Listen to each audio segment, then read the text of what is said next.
ពេលនេះថ្មនេះចិត្តអើយនឹកអូនម្លេះណាស្ទើរព្រះអរាជីវ៉ាមានដឹងខ្លាំងទេមានតែអូនម្នាក់ដែលអូនស្រឡាញ់ជាងគេស្រឡាញ់មិនគិតចង់ប្រែចង់ក្បែរអស់មួយជីវិតពេលនេះថ្មនេះ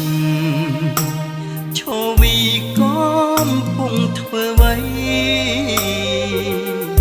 ចង់ដឹងណាថ្លៃ